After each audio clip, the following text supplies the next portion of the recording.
the Gibson apartments, and I would start trying to do steps that I saw the other dancers do in the living room.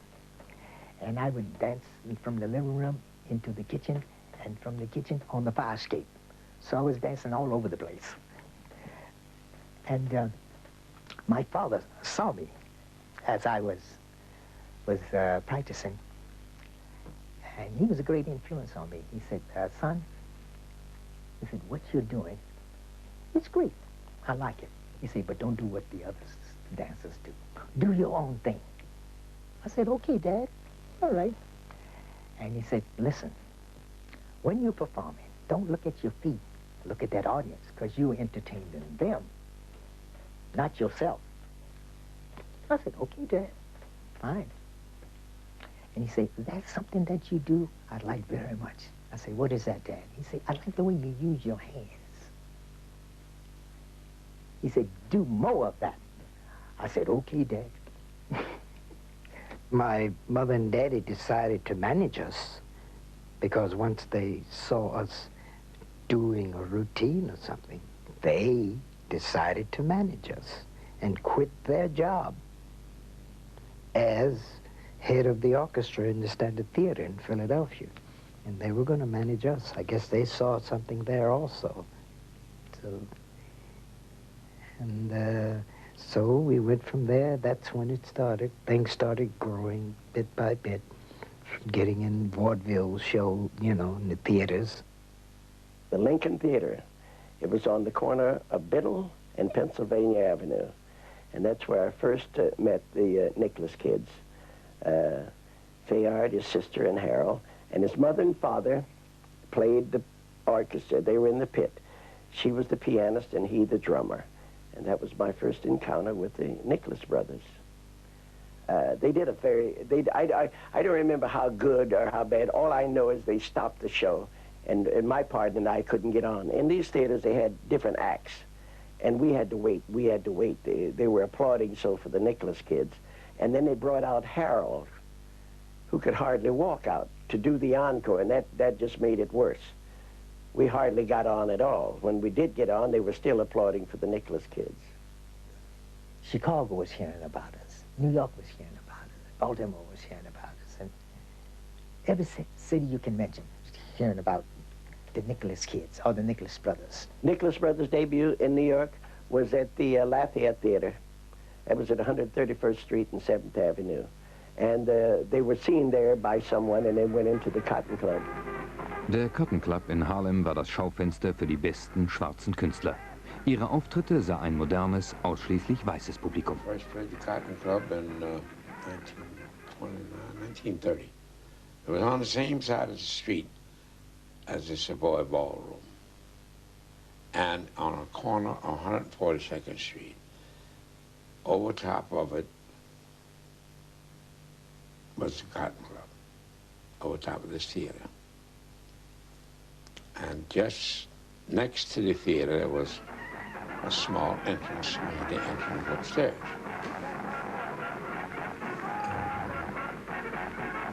When you got up there, it was fair. It was nice for him. Herman Stark said he's got these kids. And he's going to give them a shot. And it did, that's all. That's all. He came in and they put them in the show. And they did a fabulous job. Noch im gleichen Jahr, in dem sie im Cotton Club ihr Debüt gaben, fuhren die Brüder nach Brooklyn, um ihren ersten Film zu drehen. My brother and I, we always wanted to make movies, and now we were going to make this short for Warner Brothers.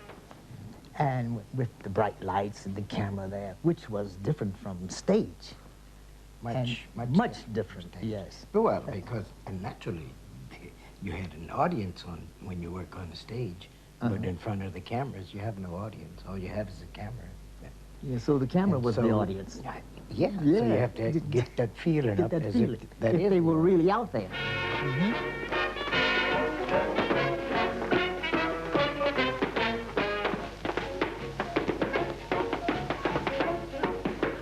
Listen, I don't remember anything about Parker Blackbird, but I'm sure you do, because you used to tell me about it all the time. Yes, I did, didn't I? Now, what do you remember wait a minute. about Let me refresh my memory. I try to, but every time I look at it and see it, I just can't. It doesn't come back to me. I don't know why. Oh, you don't? But wait a minute. What's that? There's something we do, the part we do with Nina Mae McKinney. Yeah, she's in the kitchen baking this pie. I vaguely remember. And we come in, we were outside playing, little boys with our short trousers. What is that, Miss Nana?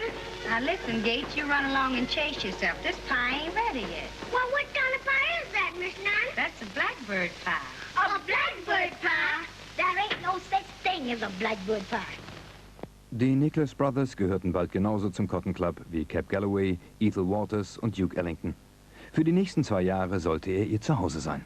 Many Broadway stars and many Hollywood stars would always come to the Cotton Club. And I said to Herman Starks, who was the manager of the Cotton Club and then became our manager. So I said, I'd like to go out there and meet these stars. He said, okay, go on out there. So after the show, we would go out and go right to the table of whoever would be there. If it was George Raft, or Tallulah Bankhead, or Eleanor Powell. We go down and say, hello. And they say, hello, sit down. What would you have? I say, we'd like to have some orange juice. Tallulah Bankhead came to see a show we were in. And she called us and wanted us to come out and see her, because we were the only ones that could go out front and sit and talk in the audience, you know, with the people, because we were youngsters anyway, you know. And she said, oh, you're wonderful, I love you. You know, well, thank you very much. And I said, oh, we love you too. When is your birthday? And I told her, such and such. Well, how would you like a picture of me? I'd love a picture of you. Yes? Oh, that's nice. Would you like a bicycle? And I floated in and said, yeah, I would love a bicycle. So, well, which would you prefer, the picture or the bicycle? I said, I'd like them both if I could have them. She laughed and said, oh, darling, you shall have both of them. And the very next day, the postman rang, and there was a bicycle and a big photograph of Tallulah Bankhead. And I rode that bicycle all over Harlem. Everybody knew about that bicycle. They didn't allow black people to come into the Cotton Club in those days, uptown.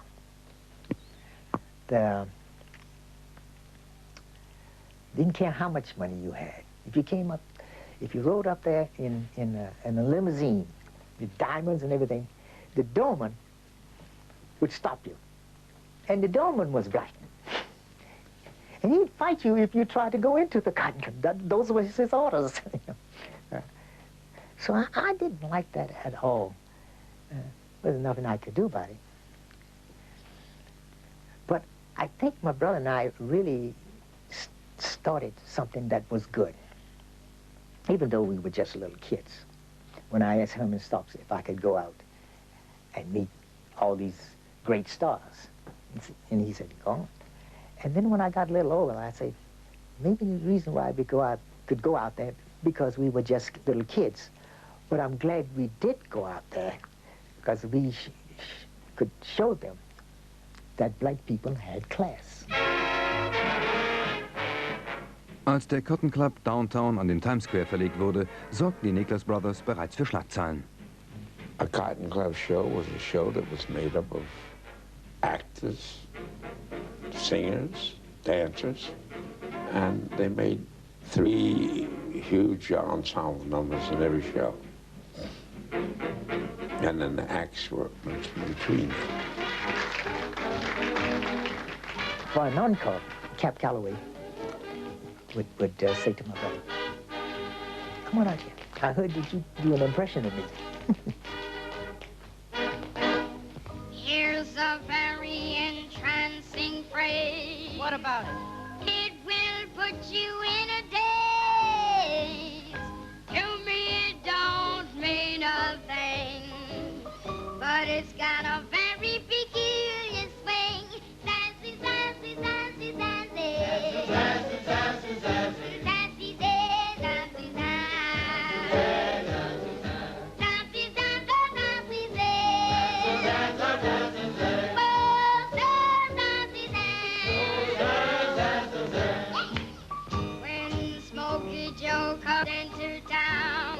do? He always kicks the gong around. Any place he goes, you know. What? If the motor, she was sure to go with the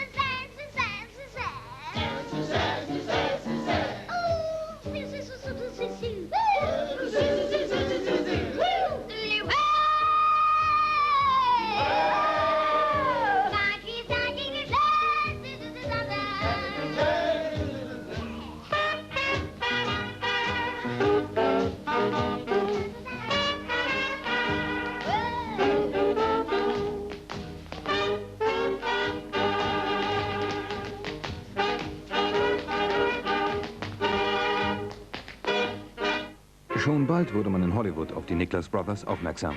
1934 engagierte sie der Produzent Sam Goldwyn für Eddie Cantors Film Kid Millions. Weitere Filmrollen folgten.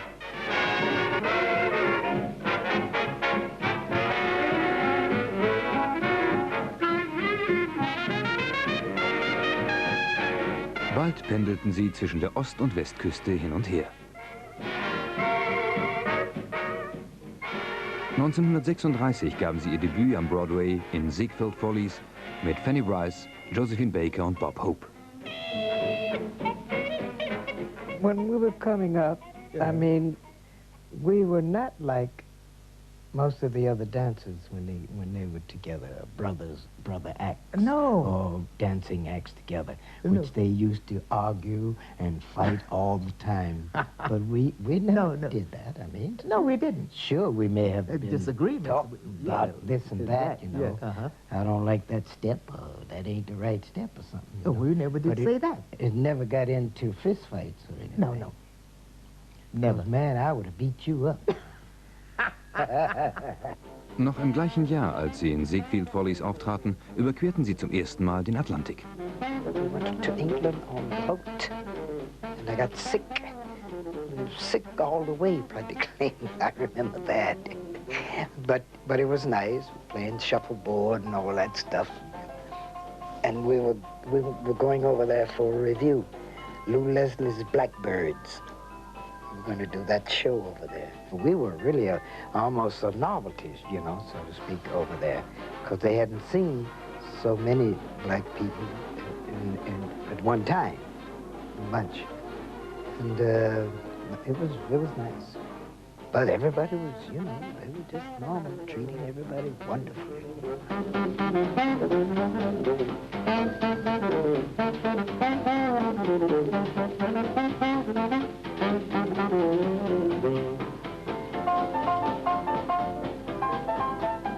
Wieder zurück in Amerika traten sie in dem Hitmusical Babes in Arms von Rodgers und Hart am Broadway auf. Gleichzeitig gastierten sie bis spät in die Nacht im nahegelegenen Cotton Club. Nachmittags bekamen sie in ihrer Wohnung im exklusiven Sugar Hill Privatunterricht. Die gefeierten Stars des populären Showbusiness waren der Stolz der schwarzen Bevölkerung. They went outside of the art for us. They were symbols. They meant something. They meant a great deal to our community, to young blacks especially here. I don't know about the outside world, but they were our heroes at that time. Still are, you know. People like Bill Robinson and the Nicholas brothers and Joe Louis, and you know, they stick out in our minds as the people who inspired us and who we looked up to, you know, during those hard days in this country. Back in the Depression days when they got their start, many performers, of course, yearned to be like the Nicholas brothers. I wanted to be like the Nicholas brothers. I wanted their success. I wanted to look like them and act like them and make that kind of money. In a large town like New York or Chicago, you would see a very important film advertised, and on the marquee it would announce the presence of the black performers, even though they were only on the screen for 2 or 3 minutes. That meant the world to the black community, of course. People would say that we reminded them of the Nicholas brothers, and that, or we would be the next Nicholas brothers. And so I hadn't seen them yet, but I was aware of them. I think in my little mind, I figured they must be great, because I thought we were pretty good, and I figured they must be great. And so I thought that that was going to be, we were going to be the next Nicholas Brothers, until I saw them. And then when I saw them, I realized that nobody was going to be the next Nicholas Brothers, least of all my brother and I. When people come to me and tell me, isn't Michael Jackson a great dancer? I said, what? What are you talking about? Did you see him get up on his toes? What are you talking about? Pops and Louie did that. The Nicholas Brothers did that. Don't come to me and tell me something that's going to make me become truly angry that you don't do your history, especially as black dancers, and they'll know where that greatness comes from. That comes from those people who came before us. And the Michael Jackson, Janet Jackson, all these dancers that are supposed to be dancers now don't come close to the Nicholas Brothers.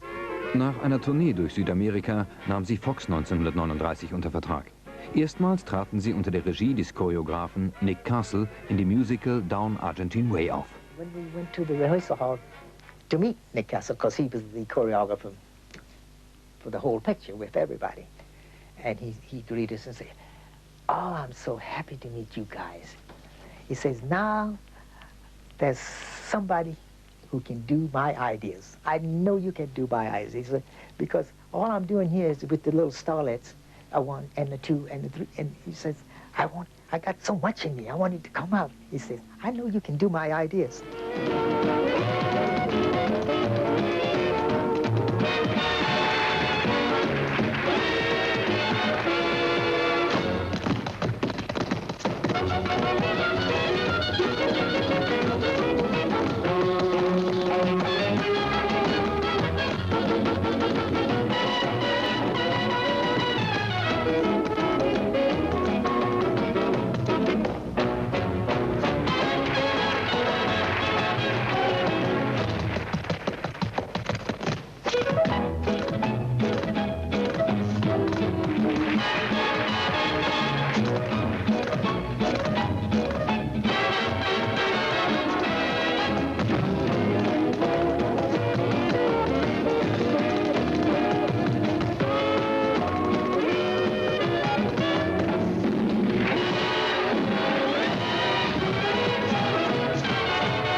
The audience in the theater, after a sneak preview of Down Argentine Way, were whistling and stomping their feet and clapping their hands, that the operator in the projection room had to rewind the film and show it over again. And because of that, 20th Century Fox gave us a 5-year contract. Sie arbeiteten noch in 5 weiteren Filmen für 20th Century Fox mit Nick Castle zusammen. In Tin Pan Alley, The Great American Broadcast, Sun Valley Serenade mit Harolds zukünftiger Frau Dorothy Dandridge als Tanzpartnerin, in Orchestra Wives, in ihrem Hit Pièce de Résistance und in dem Spielfilm Stormy Weather mit ausschließlich schwarzer Starbesetzung. Im Studio galten sie als die Zugnummer, die den Film mit 4- bis 5-minütigen Einlagen in Fahrt bringen sollte. Als schwarze Künstler bekamen sie immer nur Nebenrollen, aber dennoch machten diese kurzen Auftritte sie weltberühmt. They're so much ahead of classical dance. They did need it to, you know. What's extraordinary that you recognize their style. Again, they opened so many doors to so many people. In later years, look at this. You recognize their style in breakdancing. You recognize their step in steps in rap. You recognize that.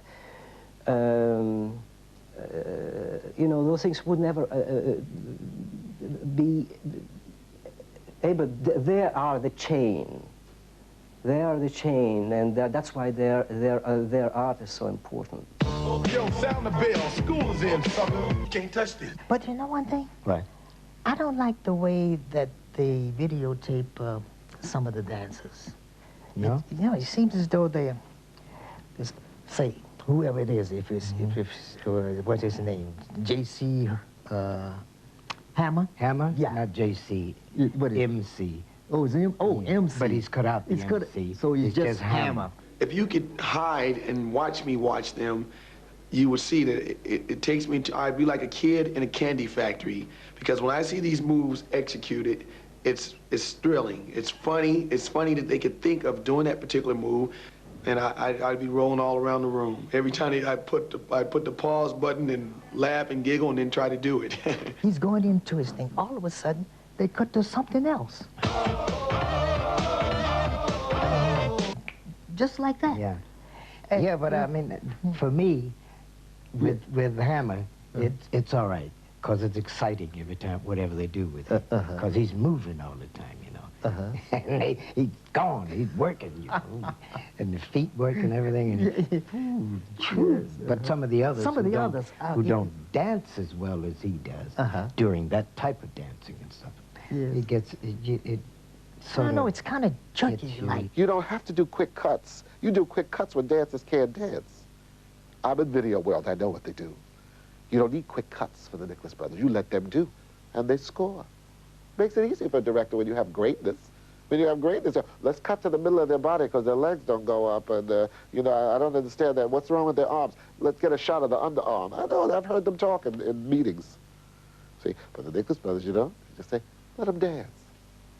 And then we got a great video there. A-L-A-M-A-C. Oh, what a gal, a real pipperoo. She's a fine chick. I'm gonna make my bid for the freckle-faced kid I'm hurrying to. Going to Michigan to see the sweetest gal in Kalamazoo.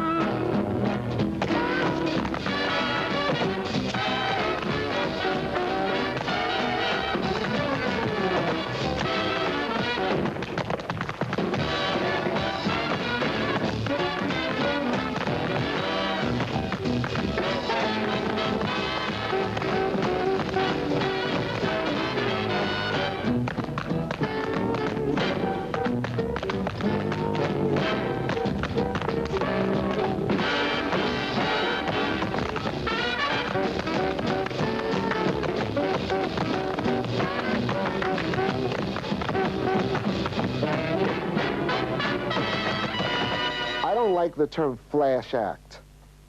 And I remember in a movie, I think that's Entertainment, I think Mr. Davis, Sammy Davis, said they were a flash act. And that was the term for those kind of acts. They did sort of acrobatics and stuff. To me, the Nicholas brothers were never flash because they did close floor work too. They could do everything. And I don't like labels. And I certainly didn't like it labeled about my favorite and my greatest. What, put them in a category. Flash was trivialize them. They were never trivialized to me. They did everything. So how could you put them in a label, you know? Imagine what the Nicholas brothers could have done had they had the opportunity. Oh, it's frightening. But maybe that's why they weren't given the opportunity. You talk about your Donald O'Connells and Sammy Davis Jr. and many of the other entertainers. He has it. He does everything, just like they do, only he does it better. People probably would say Fred Astaire was a natural dancer, you know, because he danced from head to toe. So like I always say that if my brother, you know, got together with Fred Astaire, it would be one Fred Astaire or one Fayard Nicholas, because I think that they were that close.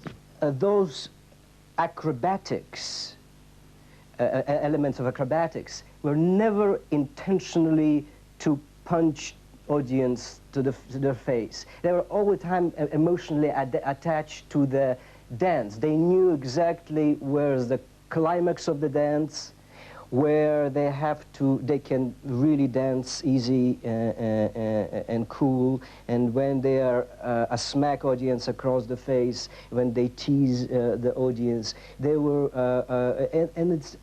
and that's a sign of just the true choreographic minds. Ding, ding, ding, ding, and they just come down off of people's tables, you know, people sitting at tables, and they hit on the stairs, bop. I mean, it's great. That's great. The dance hasn't even started yet. So now, once they start the dance, they go into it. It's very jazzy. I remember, you know, it's like, it's very jazzy, and they're very relaxed. They're just dancing, nice and easy, and they're just setting the thing up that they're going to now dance. And then when they go over to where the bandstand is, they move over to the bandstand, and as soon as they jump up there, I mean, now they're painting another picture. You know, I forget, I think the music at that point was, and they're going, now we're building, and now they jump off of that, and that's the first time they jump into splits. And now we haven't even warmed up yet, but they jump off that thing into splits and come up. Now they go up these stairs up on a landing there, and at that point I thought that this is where the number is going to end, because it was pretty, they've been dancing a while. Then they jump on a piano top, and at that point in the number, I think even now, just to show that, where they jump on that piano top, it's one of the most powerful, it's real power tap dancing, because they jump on the piano, goes do do do do do do, and they do something like and then after that, then they jump off the piano. Now we're jumping from another higher level. Now it's not just the band, now it's off the piano. They jump into splits. So now they move along, they move out of there, and they move into this area where in the back of them is this big thing. And, you know, at that point, I thought maybe my heart might burst. Even now, when I see them go in front of that thing, I think to myself, you know, what are they going to do?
The way they would perform and the way they would project themselves was pure class.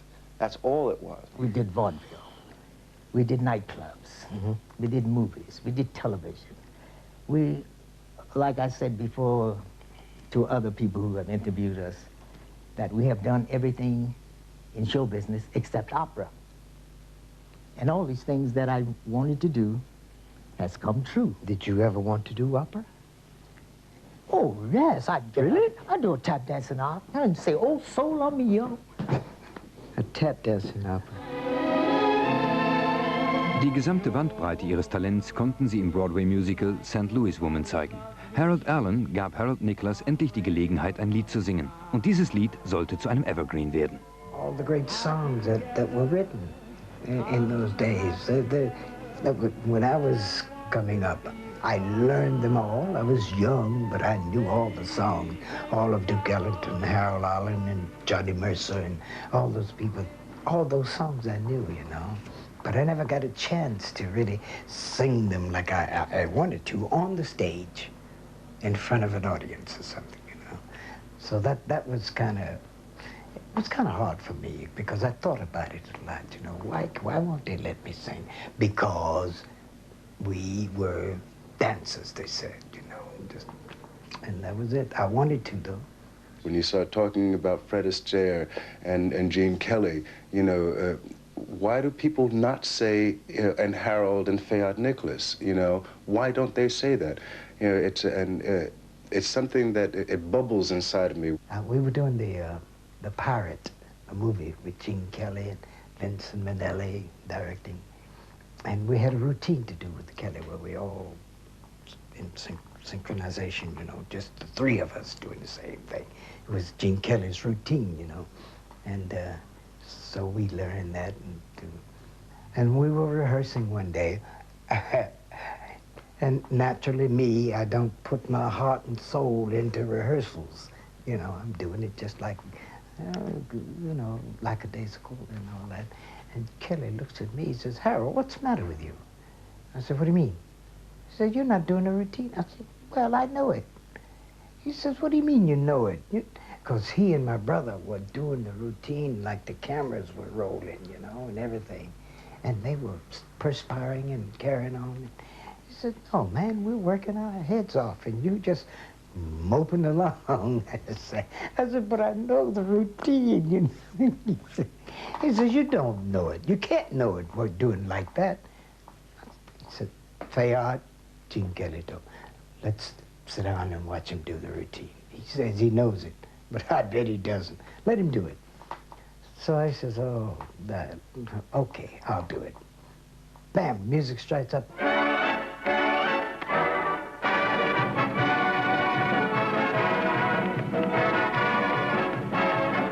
I go through a routine, bang, bang, bang, bang, bang, bang, bang, what? Everything, right to the very end, you know, like we were going on camera or something. And I finish it, da-da, I said, how's that? And Gene Kelly was so mad, he didn't know what to do.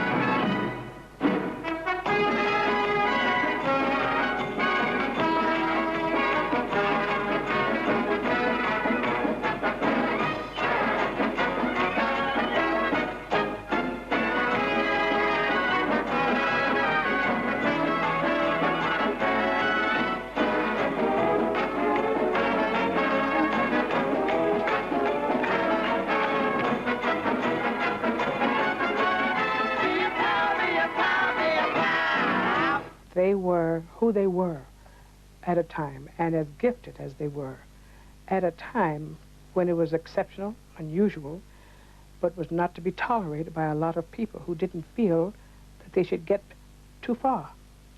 And I hate to put this on that basis, but unfortunately that's what has existed throughout the United States. If you get too good, they won't hire you. the fact that one black was making it at that time, Sammy Davis Jr., does not change the fact that the reason that the Nicholas brothers didn't make it is because there wasn't room for more than just one black. There was room for a Fred Astaire and a Gene Kelly and a Ginger Rogers and a host of others, but only one black. And his wasn't the movements of a Nicholas brothers.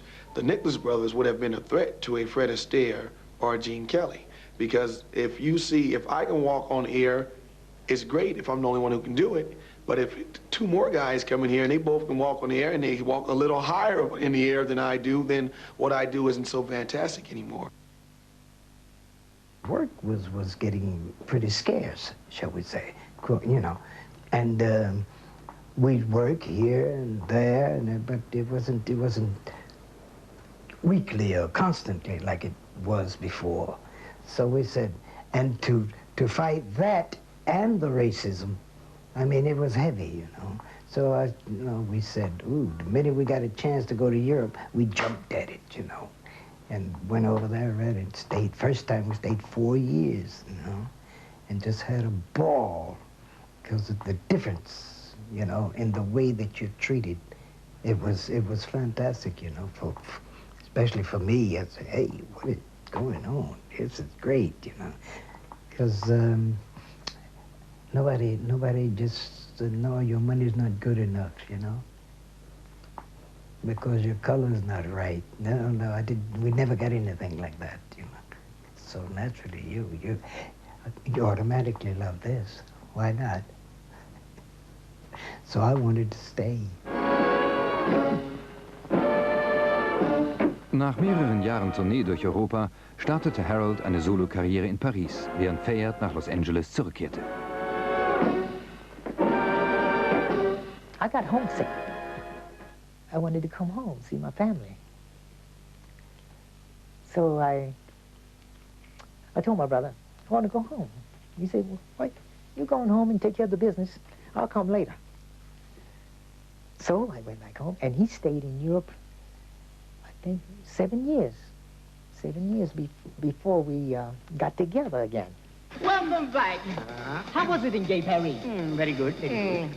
Do you remember this step? Step? Yeah. Yeah. Wait it now. Not too much. 7 years is a long time now. Cool it. Take it easy. I think I can get into that. Come on, let's try it together. Are you ready? I'm ready. Oh, wait a minute. Hold the phone. Huh? What was that? Same step with just a little French accent. Ah, mais oui.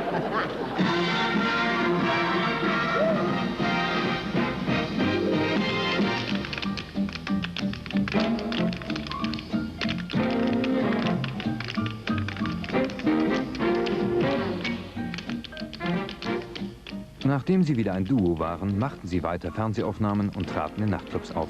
Tragischerweise bekam Fayard Arthritis. Selbst das Gehen bereitete ihm große Schmerzen. I was working with my brother when I had this arthritis. And we were doing a tour with Sammy Davis Jr. And I was in so much pain, still trying to do those splits. So my brother, he saw the trouble that I was having. And so he said, don't do that. Don't do those splits. He said, just let me do it. He said, you just use your hands. And when I go down, you go down with my hands, and then you bring me up with your hands. I said, all right, thank you, thank you. Now that he's had the, you know, the hip replacement, he can move, he can get around. He can't dance like, you know, like you say, dancing, but he can do a few things, you know, and which makes it wonderful. And I used to feel very hurt myself watching him, you know, because that's his life. Dancing was his. So I had 2 hip replacements. And I guess you could call me the $6 million man, because now I'm walking better and dancing a little bit. Well, I'll show you what I mean. Chattanooga choo-choo, won't you choo-choo me?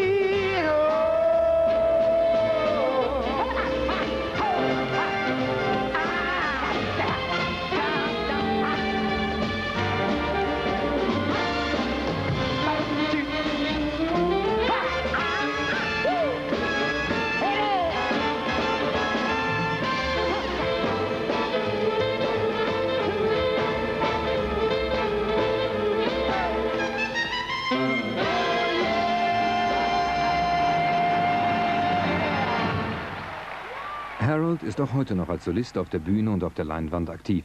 Fayard hat sich etwas zurückgezogen. Vor kurzem erhielt er eine Auszeichnung für die Co-Choreografie des Broadway-Musicals Black and Blue.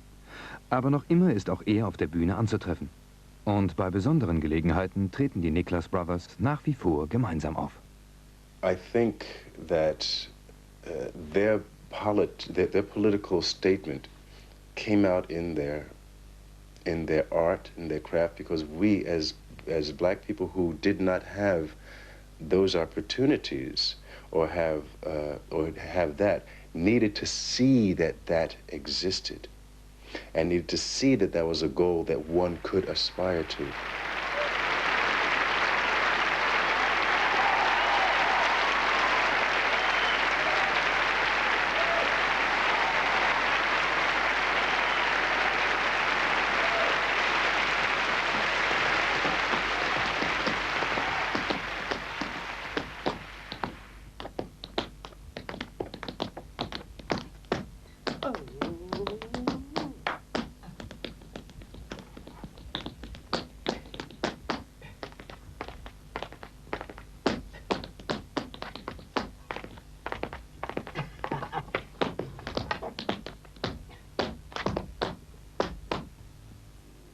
If the Nicholas Brothers could be defined by any one thing, which they can't, I think the Stormy Weather number can just hold up. You know, it is like Shakespeare. Generation after generation will be amazed at what they do. I would still like to have had my own show. Uh-huh. Or my own movie, or, you know, a movie for me. Well, featuring me, Harold Nicholas, and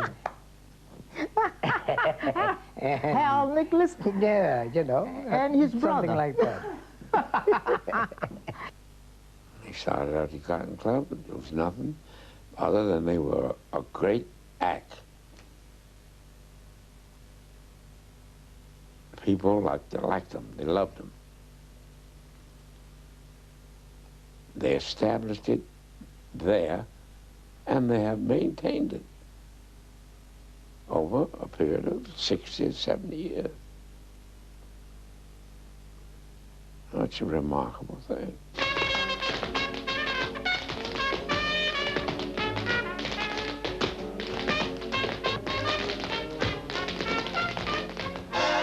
If they had all of that in this point in time, all of that energy and all of that creativity, God knows what they would be doing, man. These cats would be levitating. You know what I'm saying?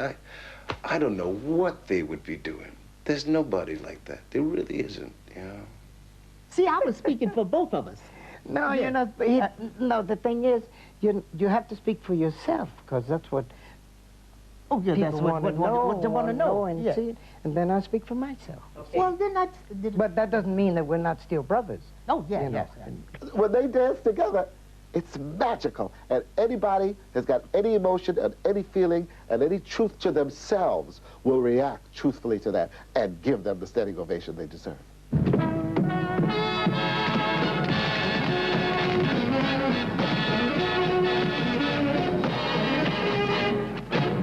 Love to each other, to the audience, a great